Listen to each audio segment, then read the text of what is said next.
ونؤمن به ونتوكل عليه ونعوذ بالله من شرور أنفسنا ومن سيئات أعمالنا من يهده الله فلا مضل له ومن يضلله فلا هادي له ونشهد أن لا إله إلا الله وحده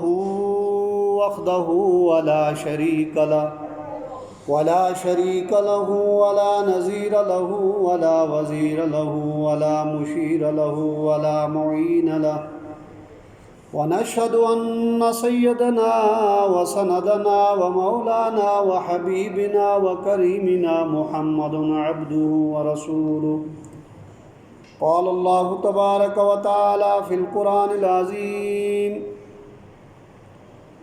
بسم الله الرحمن الرحيم يا أيها الذين آمنوا اتقوا الله حق تقاته ولا تموتن إلا وأنتم مسلمون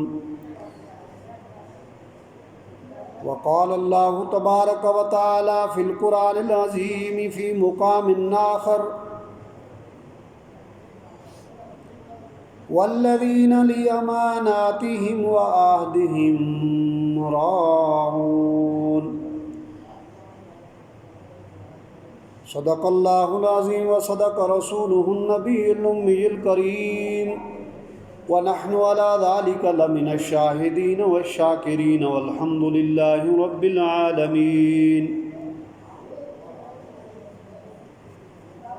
إن الله وملائكته يصلون على النبي يا أيها الذين آمنوا صلوا عليه وسلموا تسليما اللهم صل على محمد وعلى آل محمد كما صليت على إبراهيم وعلى آل إبراهيم إنك حميد مجيد اللهم بارك على محمد وعلى آل محمد كما باركت على إبراهيم وعلى آل إبراهيم إنك حميد مجيد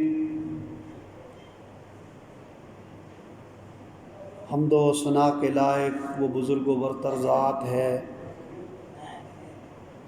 جو ہم سب کا خالق اور مالک ہے، حی القیوم ہے، سمیع بصیر ہے۔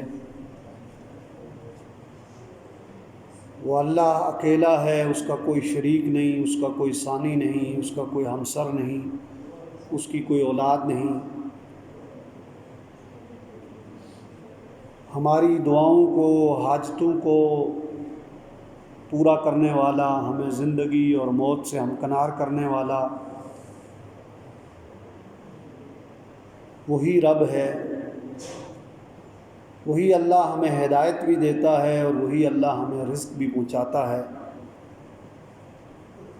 بے شمار اور لا تعداد درود و سلام نبی اکرم صلی اللہ علیہ وآلہ وسلم پر، ان کی پاک آل پر، ان کے صحابہ اکرام رضوان اللہ تعالی علیہم اجمعین پر، آپ صلی اللہ علیہ وآلہ وسلم کے ساتھ محبت، آپ کی تعلیمات پر عمل ہماری دنیا اور آخرت میں کامیابی کا ذریعہ۔ اصل میں یہی ہے۔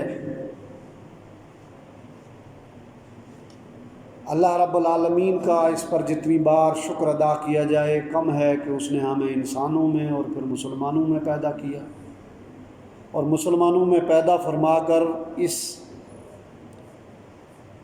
بات کی توفیق بخشی کہ ہم اس کے آگے سجدہ ریز ہوتے ہیں، اس کا ذکر بلند کرتے ہیں، اس کی کبریائی کا اعلان کرتے ہیں، اس اللہ کے حکم پر اور نبی کریم صلی اللہ علیہ وآلہ وسلم کے احکامات پر چلنے کی کوشش اور کاوش کرتے ہیں۔ رمضان المبارک کے یہ ببرکت لمحات اور یہ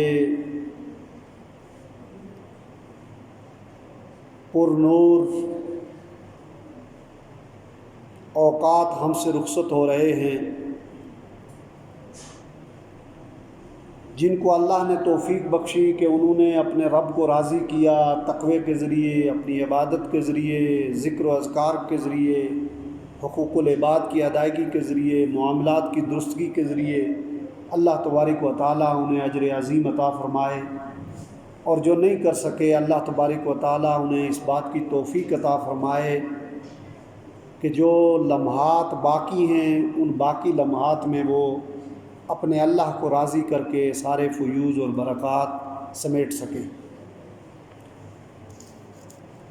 میں نے قرآن مجید کی جو آیت آپ کے سامنے تلاوت کی ہے،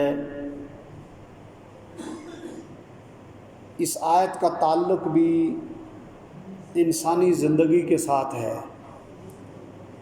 اور اللہ تبارک و تعالیٰ نے مومنین کو مخاطب کر کے فرمایا یا ایھا الذین آمنوا اتقوا اللہ حق تقاتہ ولا تموتن الا وانتم مسلمون، کہ اے ایمان والو اللہ سے ڈرو، اس طرح ڈرو جس طرح اس سے ڈرنے کا حق ہے، اور تمہیں موت نہ آئے مگر اسلام کی حالت میں، مسلمان ہونے کی حیثیت سے۔ بھائیوں، بزرگوں اور دوستوں، یہ جو اللہ رب العالمین نے یہ جو دین اسلام بھیجا ہے، یہ اس قدر کامل ہے، اس قدر مکمل ہے، اور نبی کریم صلی اللہ علیہ وآلہ وسلم کا اسوہ حسنہ وہ اتنا جامع ہے، اتنا مفصل ہے کہ انسانی زندگی کے ہر پہلو میں، ہر گوشے میں وہ رہنمائی کرتا ہے۔ ہمارے ہاں چونکہ افراط و تفریط بہت ہوتی ہے، ذاتی پسند اور ناپسند کی بنیاد پر ہم اپنی زندگی کے دائروں کی تشکیل کرتے ہیں، اور جس طرح ہم اپنی نجی زندگی کو بھی اس کے اندر یہ حق رکھتے ہیں کہ اس کے بارے میں جو بھی ہم فیصلہ کریں، اسی طرح ہم دینی معاملات کے اندر بھی بعض چیزیں، بعض روایتیں ہمارے اندر ایسی رچ بس گئی ہیں کہ ہم انہیں کل دین سمجھتے ہیں، ایمان کامل سمجھتے ہیں، زندگی کا حاصل سمجھتے ہیں۔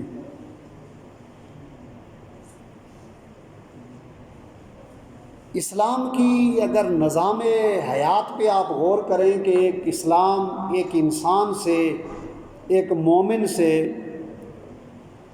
اس کی زندگی کے مختلف شعبوں کے متعلق کن چیزوں کا تقاضا کرتا ہے، تو یہ بات آپ کی سمجھ میں آئے گی کہ اس دائرے کو، ان دائروں کو اگر 5 حصوں کے اندر تقسیم کریں ہم، تو پہلا جو تقاضا اسلام کسی مومن سے کرتا ہے وہ اس کا عقیدہ ہے، کہ درست عقیدہ ہو اس کا۔ عقیدہ سمجھ لیں کہ گیٹ وے ہے، انٹری ہے اسلام کے اندر اور ایمان کے اندر داخل ہونے کی۔ عقیدہ درست نہیں ہے تو انسان کا ایمان مکمل نہیں ہے، اور ایمان اگر مکمل نہیں ہے تو پھر اسلام پر بندہ نہیں چل سکتا۔ اس لیے عقیدہ درست رکھنا یہ بڑا ضروری ہے، اور عقیدے میں پہلا عقیدہ توحید ہے، رسالت ہے، آخرت ہے، فرشتوں پر ایمان ہے، کتابوں پر ایمان ہے، تقدیر پر ایمان ہے۔ یہ ساری چیزیں عقائد سے متعلق ہیں۔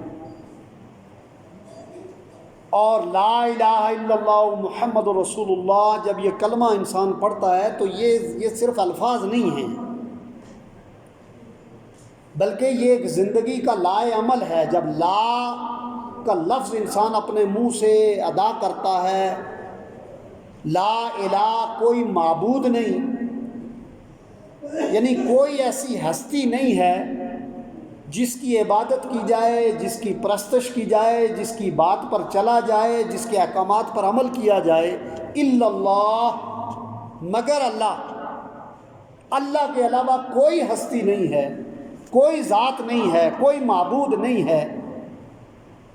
تو پھر انسان اپنا اختیار کھو دیتا ہے، یعنی وہ اپنے اللہ کے سامنے سرنڈر کر لیتا ہے کہ اے اللہ، میں تجھے معبود مانتا ہوں، تو اب تیرے علاوہ کسی اور کی بات، کسی اور کا حکم، کسی اور کی تعلیمات، کسی اور کی خواہش، کسی اور کی مرضی، حتیٰ کہ اپنی مرضی بھی میری نہیں ہوگی۔ یہ ہے وہ کلمے کا تقاضا، لا الہ الا اللہ۔ مانگوں گا تجھ سے، عبادت تیری کروں گا، اس لیے کہ خالق تو ہے، مالک تو ہے، رازق تو ہے، اور محمد الرسول اللہ، اور محمد صلی اللہ علیہ وسلم اے اللہ تیرے رسول ہیں۔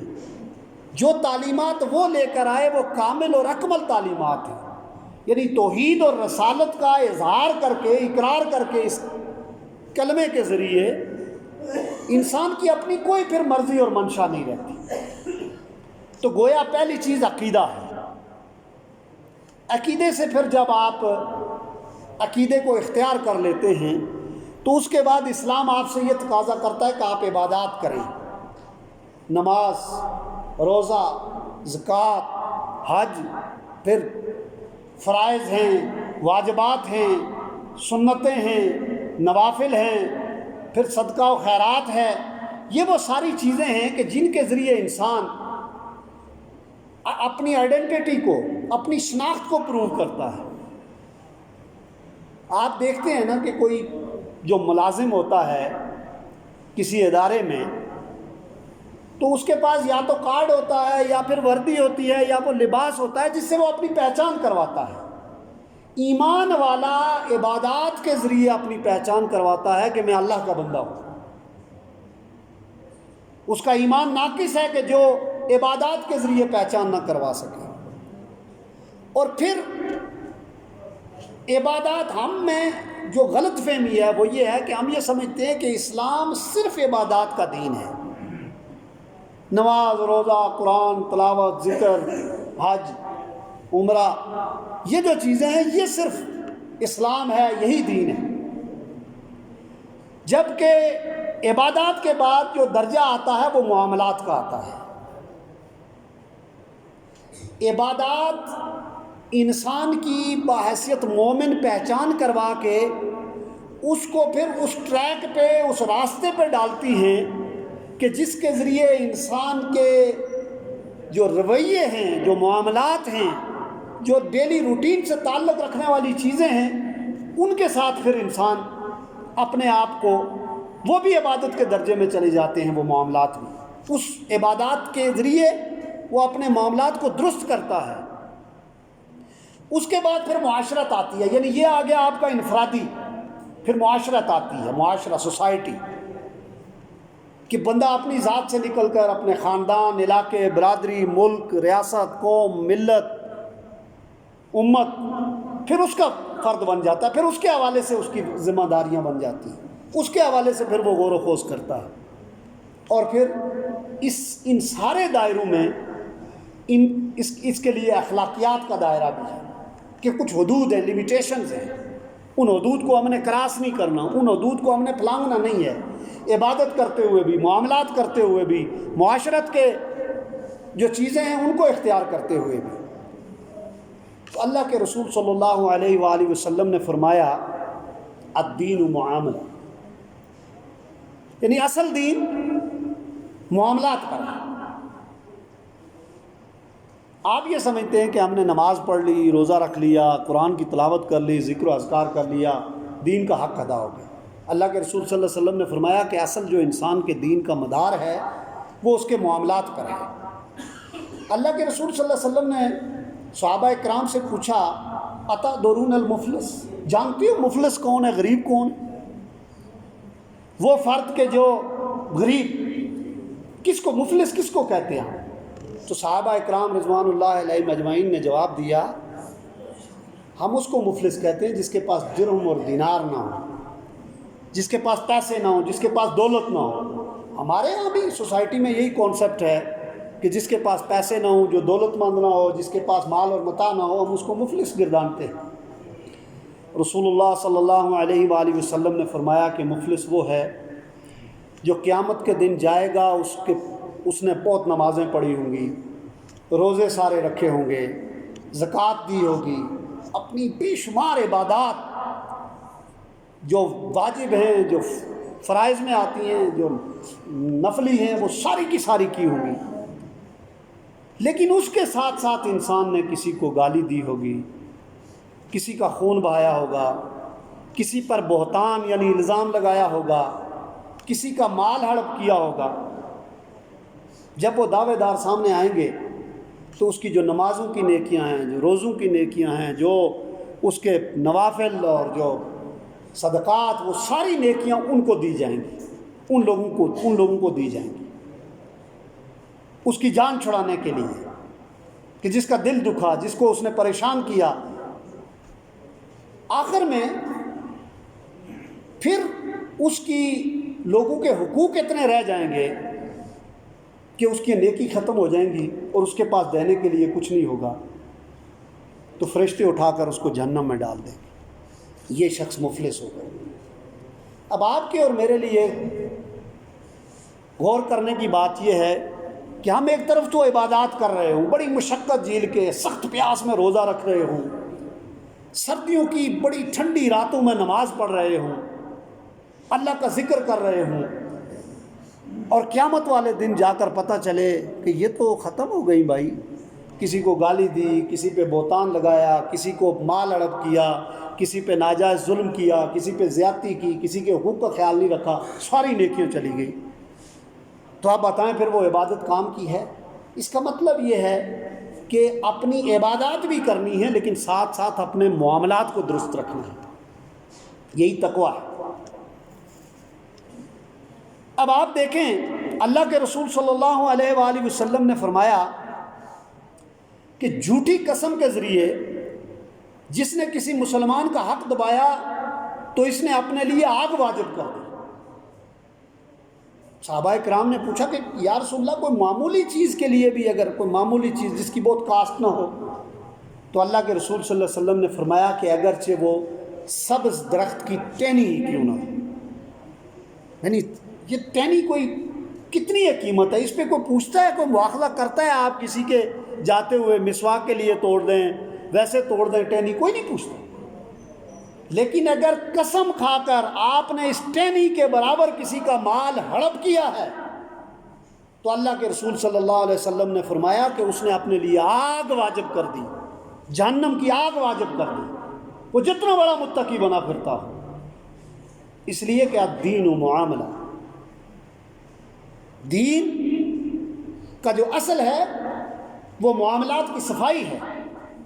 اب آپ دیکھیں اللہ رب العالمین نے دنیا کے اندر یہ جو اسلام کی جو کیوں اس کو کامل دین کہتے ہیں؟ یہ اس لیے کہتے ہیں کہ یہ سارے دائروں میں انسانوں کی رہنمائی کرتا ہے۔ اب آپ دیکھیں ایک چیز ملاوٹ ہے، اللہ کے رسول صلی اللہ علیہ وسلم نے فرمایا من غش فلیس منا، جس نے ملاوٹ کی وہ ہم میں سے نہیں، یعنی امت سے نکل گیا۔ اور اللہ تبارک و تعالیٰ نے اس ملاوٹ کو، آپ اور میں یہ اس کا روز مشاہدہ کرتے ہیں کہ ہم گھر میں بکری ہو، بھینس ہو، گائے ہو، اس کا دودھ دوتے ہیں۔ اللہ تبارک و تعالیٰ نے اس کی کتنی شان بیان کی ہے۔ اللہ نے قرآن مجید میں فرمایا لبنن خالصا سائغا للشاربین، یعنی اللہ تبارک و تعالیٰ نے ایک خالص دودھ بنایا جو لذت کا باعث ہے پینے والوں کے لیے۔ اور اللہ نے قرآن مجید میں فرمایا کہ میں نے یہ جو دودھ ہے اس کو گوبر سے اور خون سے، یعنی یہ مادے موجود ہوتے ہیں، اس میں سے الگ کر کے آپ کے لیے صاف اور شفاف جو ہے وہ دودھ نکالا۔ اب آپ دیکھیں ہمارے ہاں کیا ہو رہا ہے، کھانے کی چیزوں میں ملاوٹ، دودھ میں ملاوٹ، ادویات میں ملاوٹ، آٹا، چاول، دال، کوئی چیز ایسی نہیں ہے جس کے اندر ملاوٹ نہ ہو۔ اور مزے کی بات یہ ہے، میں پچھلے دنوں ہم مدینہ منورہ میں ہوتے تھے تو وہاں ایک جو لوگ مدینہ منورہ میں رہے ہیں وہاں ایک لنگر لگتا تھا افطاری کے بعد، اور اس میں وہ پائے رمضان المبارک کے پورے 30 دن پائے ملا کرتے تھے، اور پائے سارے لوگ وہاں سے لے جا کر کھاتے تھے۔ ہم نے پوچھا تو پتہ چلا یہ کسان گھی والے ہیں، کسان گھی جو فیصل آباد والے ہیں یہ ہیں۔ یعنی ہر سال آپ تصور کریں کہ 30 دن تک سینکڑوں لوگوں کو پائے، کتنا مال انہوں نے جمع کیا ہوگا اور کیسے اس کا ارینج کیا ہوگا مدینہ میں۔ تو مجھے اس دن بہت حیرت ہوئی جس دن پنجاب فوڈ اتھارٹی نے چھاپا مارا اور پتہ چلا کہ ان کا گھی جو ہے وہ لو کوالٹی کا اور لو سٹینڈرڈ کا ہے۔ یہ مسلمان ہم اپنے آپ کو دھوکہ دے رہے ہوتے ہیں، ایک طرف نمازیں پڑھ رہے ہیں، ایک طرف حج کر رہے ہیں، ایک طرف صدقہ اور خیرات کر رہے ہیں، اور دوسری طرف فراڈ اور بے ایمانی کر رہے ہیں۔ اللہ کے رسول نے فرمایا کہ جس نے ملاوٹ کی کسی چیز کے اندر وہ ہم میں سے نہیں۔ رسول اللہ صلی اللہ علیہ وسلم مدینہ منورہ کے اندر جا رہے تھے تو ایک گندم کا تھیلا رکھا ہوا تھا، آپ نے اس میں ہاتھ ڈالا تو دیکھا کہ اوپر تو بالکل خشک گندم ہے اور نیچے جو ہے وہ گیلی گندم ہے۔ پوچھا اس سے تاجر سے کہ تم نے یہ کیا کیا؟ تو اس نے کہا جی کہ میں چونکہ یہ گیلی ہو گئی تھی بارش کی وجہ سے تو اس لیے میں نے یہ نیچے رکھ دی ہے۔ تو اللہ کے رسول صلی اللہ علیہ وآلہ وسلم نے فرمایا کہ ایسا جو کرنے والا ہے وہ جہنم کے اندر جائے گا، اور اس ملاوٹ سے منع کیا۔ اتنا اجر اللہ کے رسول صلی اللہ علیہ وسلم نے ایماندار تاجر کے لیے دیا۔ فرمایا کہ یہ جو مومن تاجر ہے اس کا حساب انبیاء صدیقین کے ساتھ جو ہے وہ اتنا بڑا اجر ہے، لیکن دوسری طرف وعید بھی ہے، مشکل کام ہے یہ۔ اب ساری چیزوں کے اندر ملاوٹ ہے۔ آپ دیکھیں کوانٹٹی، آپ دیکھیں آٹے کے تھیلے آتے ہیں، بعض اوقات اس پہ 20 کلو لکھا ہوتا ہے، 19 ہوگا، 18.5 ہوگا، 10 گرام کم ہوگا، 20 گرام کم ہوگا۔ یعنی مجموعی طور پر ہم ایک کرپٹ پریکٹسز کے اندر جو ہیں وہ شامل ہیں، اور ہم سمجھتے ہیں کہ بس نماز پڑھنے سے اور روزے رکھنے سے یہ سارا کچھ ہو جاتا ہے۔ تو اس لیے جس کا کوئی تاجر ہے یا کوئی عام فرد ہے اسے ملاوٹ سے پرہیز کرنی چاہیے۔ پرسوں میں ایک ویڈیو دیکھ رہا تھا، وہ جو بھوسا ہوتا ہے، بھوسا آج کل پنجاب میں ہے، تو اس کے اندر وہ کیا کر رہے ہیں کہ بھوسا انہوں نے الگ کیا ہوا ہے تو اس میں بیلچے بھر بھر کے مٹی کے پھینک رہے ہیں وزن بڑھانے کے لیے۔ یعنی یہ ایسی قوم کو اللہ عروج دیتا ہے، ایسے لوگوں کو اللہ اپنی دنیا کے اندر زمام کار دیتا ہے، اختیار اور اقتدار دیتا ہے کہ جو اس قدر بے ایمان اور فراڈی ہوں۔ پھر قرض کے متعلق میں نے تفصیل کے ساتھ بھی عرض کیا۔ اللہ کے رسول صلی اللہ علیہ وسلم نے فرمایا کہ جو شخص واپس نہ کرنے کی نیت سے قرضہ لیتا ہے اس کی نیکیاں ختم ہو جاتی ہیں اور اللہ تعالیٰ اس پر تنگی مسلط کر دیتے ہیں، راستے میں رکاوٹ ڈال دیتے ہیں کہ چلو یار لے لو، پکڑ لو، چھوڑو، ہوا تو دیں گے، نہیں ہوا تو نہیں دیں گے۔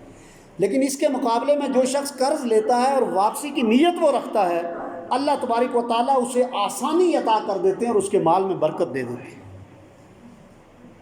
اور اللہ کے رسول صلی اللہ علیہ وسلم نے یعنی جب بھی کوئی جنازہ آتا مدینہ منورہ میں تو رسول اللہ صلی اللہ علیہ وسلم فرماتے کہ اس پر کوئی قرض تو نہیں ہے۔ قرض ہوتا، ایک شخص کا جنازہ آیا، آپ نے صحابہ کرام کو کہا آپ پڑھ لیں، آپ نے ادا نہیں کیا۔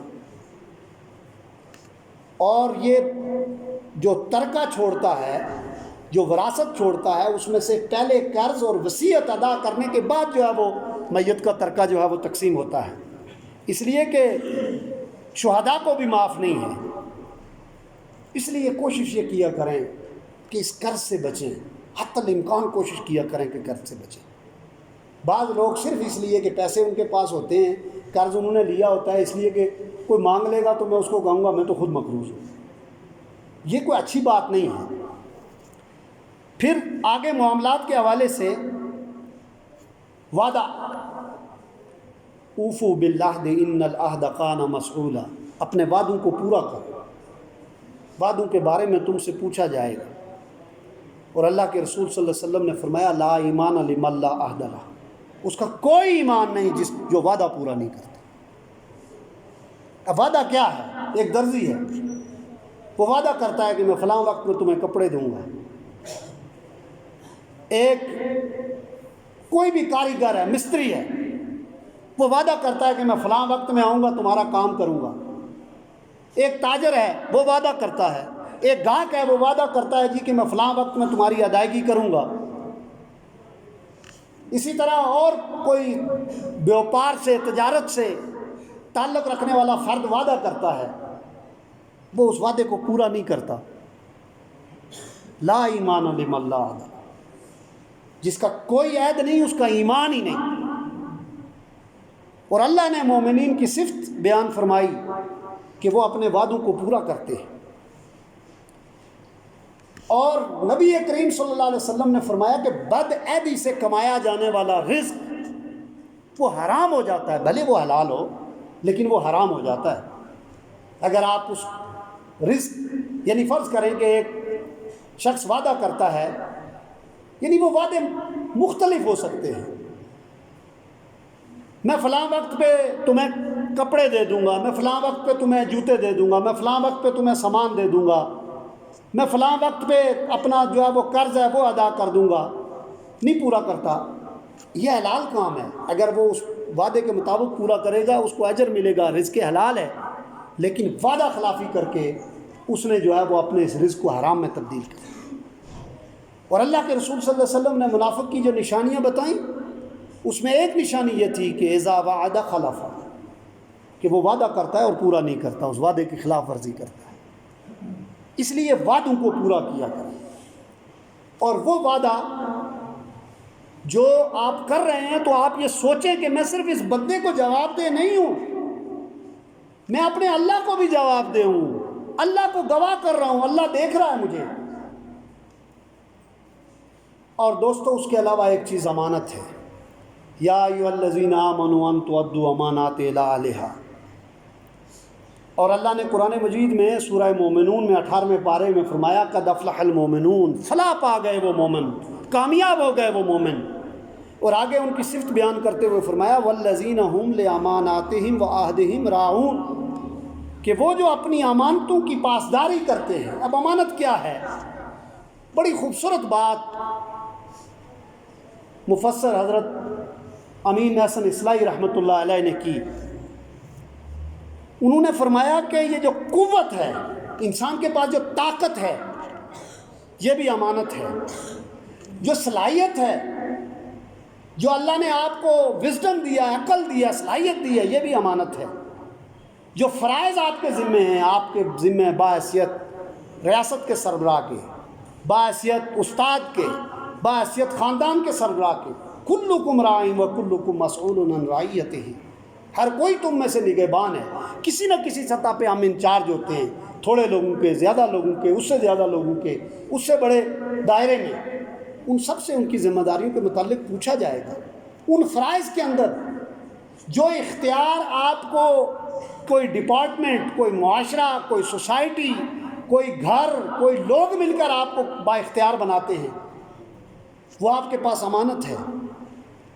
اور اسی طرح انہوں نے فرمایا کہ یہ جو انعامات ہوتے ہیں، اللہ کی آپ پہ بڑی کرم نوازی ہے، اللہ نے آپ پہ اپنا انعام کیا ہوا ہے، اپنا فضل کیا ہوا ہے، آپ کو مال دیا ہوا ہے، آپ کو اولاد دی ہوئی ہے، یہ بھی اللہ کی طرف سے آپ کے پاس امانت ہے۔ انسان کی اپنی جسم، اپنی زندگی، یہ بھی اللہ تبارک و تعالیٰ کی طرف سے امانت ہے۔ اور اللہ کے رسول صلی اللہ علیہ وآلہ وسلم کے بارے میں تو ہم پڑھتے ہیں نا کہ نبی اکرم صلی اللہ علیہ وسلم نے جب مشرکین مکہ کے سامنے دعوت پیش کی تو آپ نے فرمایا لقد لبثت عمری، کہ میں نے اپنی تمام عمر تم میں گزاری ہے، هل وجدتمونی صادقا او کاذبا، کیا تم نے مجھے سچا پایا یا جھوٹا پایا؟ اللہ کے رسول صلی اللہ علیہ وسلم سوال کس سے کر رہے ہیں؟ مشرکین سے۔ اور مشرکین نے جواب دیا جربناک مرارا ووجدناک صادقا و امینا، ہم نے آپ کو ہر طرح سے آزمایا، ہر طرح سے پرکھ کر دیکھا، آپ سچے ہیں اور امانت دار ہیں۔ یہ اللہ کے رسول صلی اللہ علیہ وآلہ وسلم کو کون کہہ رہے ہیں کہ جو ان کی تعلیمات سے انکار کر رہے ہیں؟ تو گویا انسان کا معاشرے میں رول اور کردار یہ ہو کہ اس کے دشمن بھی، اس کے مخالف بھی یہ کہیں کہ اگر امانت اس کے سپرد کی جائے تو یہ امانت کی پاسداری کرے گا، یہ کبھی خیانت نہیں کرے گا۔ اور دیکھیں نبی اکرم صلی اللہ علیہ وسلم کو مکے سے نکالا گیا، مشرکین تنگ کرتے تھے لیکن امانتیں آپ کے پاس رکھواتے تھے۔ یہ کریکٹر، یہ کردار ہے۔ میں نوجوانوں آپ سے کہنا چاہتا ہوں، یہ کردار ہے اللہ کے رسول صلی اللہ علیہ وسلم کا۔ مجھے آپ یہ بتائیں کہ ایک بندہ ادھر ہو، اس کے پاس، اس کو ہم یہاں سے نکال دیں، اس کو یہ کہیں کہ تم یہاں نہیں رہ سکتے ہو، اور اس کے پاس ہمارے پیسے ہوں، اس نے کچھ چیزیں ہماری دینی ہوں، تو وہ تو کیا کرے گا؟ آپ اور میں ہوں تو یہی کریں گے نا، تو ہم تو نکل جائیں گے۔ کوئی تقاضا کرے گا تو اس کو یہ کہیں گے تم رہنے ہی نہیں دیتے ہو تو میں کہاں سے دوں؟ اللہ کے رسول صلی اللہ علیہ وسلم کو نکالا گیا، اپنے بستر پر سیدنا علی کو سلایا، امانتیں ان کے سپرد کی، کہا علی یہ ساری امانتیں لوٹا کر تم جو ہے وہ مدینے آ جانا۔ یہ کریکٹر ہے، اس کو کوئی نہیں جھٹلا سکتا۔ 100 جواز موجود ہونے کے باوجود بھی انسان دیانتداری پر قائم رہے۔ اور پھر یا ایھا الذین آمنوا ان تؤدوا امانات الی اہلھا، اسی طرح فرض ہے جس طرح نماز ہے کہ تم اپنی امانتیں ان لوگوں کے سپرد کرو جو اس کے اہل ہیں، جو اس قابل ہیں۔ آپ کسی کو مشورہ دیتے ہیں، یہ امانت ہے۔ آپ ووٹ کا استعمال کرتے ہیں، یہ امانت ہے۔ آپ کسی کو رائے دیتے ہیں، یہ امانت ہے۔ اور اللہ کے رسول صلی اللہ علیہ وسلم نے ایک اور بات بھی فرمائی کہ یہ جو مجلس کی باتیں ہوتی ہیں یہ بھی امانت ہوتی ہیں۔ 5-7 لوگ ہم بیٹھے ہیں، کسی بات پہ ڈسکس کر رہے ہیں، الگ سے ڈسکس کر رہے ہیں، اس کو باہر لے جا کر لوگوں میں پھیلانا یہ خیانت ہے۔ حضور کی حدیث ہے کہ اس کو اسی تک رکھو۔ منع ہے یہ کہ مجلس کی جو بات ہوتی ہے، جو محفل کی بات ہوتی ہے، ہم بعض اوقات مثلا ہمیں بہت سارے تجربات کا سامنا کرنا پڑتا ہے۔ مثلا کسی جرگے میں بیٹھے ہیں، 4-5 لوگ بیٹھے ہیں، کچھ حامی ہوتے ہیں، کچھ مخالف ہوتے ہیں، کچھ اس جس مسئلے پہ بات کر رہے ہیں اس میں پازیٹیو بات کر رہے ہوتے ہیں، کچھ نیگیٹو بات کر رہے ہوتے ہیں۔ لوگوں کی عادت یہ ہوتی ہے کہ پھر وہاں سے اٹھتے ہیں، نکل کے اس کے جا کے کان میں بتا دیا کہ بھائی تمہارے بارے میں فلاں تو یہ کہہ رہا تھا، اس کی رائے تو یہ تھی۔ یہ خیانت ہے۔ اس لیے جب کبھی بھی آپ کوئی بات طے کریں، اپنے کسی گھر کے اندر ہو یا کہ کسی بھی محفل کے اندر ہو، اس کو باہر جا کر نہ پھیلائیں۔ اسی طرح میرے بھائیوں، بزرگوں اور دوستوں، بنی اسرائیل کے لوگوں کا ذکر کیا اور اس میں رسول اللہ صلی اللہ علیہ وسلم نے ایک شخص کا قصہ بیان کیا۔ امانت۔ ایک مزدوری کر رہا تھا، مزدوری کرتے ہوئے جو اس کی وہ مزدوری کر رہا تھا اس کے ساتھ اس مزدور کا جھگڑا ہو گیا اور وہ ناراض ہو کے مزدوری چھوڑ کے وہ چلا گیا۔ کئی سالوں بعد اس کی واپسی ہوئی اسی علاقے میں، اور آ کر اس نے پوچھا کہ یہاں ایک شخص ہے، تو اس کو ملوایا گیا۔ اس سے یہ کہا کہ میں تمہاری مزدوری کر رہا تھا، تمہیں یاد ہے ایک بکری مزدوری طے ہوئی تھی تمہاری اور میری، میرا تمہارے ساتھ جھگڑا ہو گیا تھا، میں مزدوری چھوڑ کر چلا گیا تھا، تم مجھے مزدوری دے سکتے ہو؟ اب ذرا اپنے گرد و پیش کا اور اپنے معمولات کا جائزہ بھی لیں۔ الدین و معاملہ، کہ دین اصل میں معاملات کی صفائی کا نام ہے۔ اس شخص نے کہا کہ جاؤ، وہ جو وادی ہے نا، اس وادی میں جتنی بکریاں ہیں یہ ساری تمہاری ہیں۔ اس نے کہا کیوں مذاق کر رہے ہو مجھ سے؟ اس نے کہا نہیں، میں مذاق نہیں کر رہا ہوں، تم جو بکری چھوڑ کر گئے تھے نا، اس نے آگے بچے دیے، پھر ان کے ہوئے اور پھر ان کے ہوئے، یہ ساری بکریاں تمہاری ہیں، یہ اسی جو مزدوری والی بکری تھی۔ اب امانت اور دیانت کا آپ یہ دیکھ لیں کہ یہ وہ کردار ہے، یہ وہ نمونہ ہے۔ اسی طرح حضرت امام اعظم ابو حنیفہ رحمۃ اللہ علیہ کے بارے میں، کپڑے کے تاجر تھے آپ، ایک تھان غلط چلا گیا کسی تاجر کے پاس، تلاش کرتے رہے، آپ بالآخر ملا، اس کو اس کی قیمت بھی واپس کی اور وہ کپڑا بھی اسے دیا۔ اب آپ اور میں اپنا جائزہ لیں کہ ہم جس جنت کے وارث اور جس کے حقدار بن کر اور جس کا حق کلیم کر کے ہم اور آپ کھڑے ہیں، کیا کہیں پہ اس کا ذرا سا عکس بھی ہماری زندگیوں کے اندر نظر آتا ہے؟ اس لیے میرے بھائیوں، بزرگوں اور دوستوں، یہ جو تقویٰ ہے یہ تب آئے گا جب ایک طرف آپ کا عقیدہ درست ہوگا، اور اس درست عقیدے کے نتیجے میں الا الذین آمنوا وعملوا الصالحات، نیک عمل آپ کریں گے۔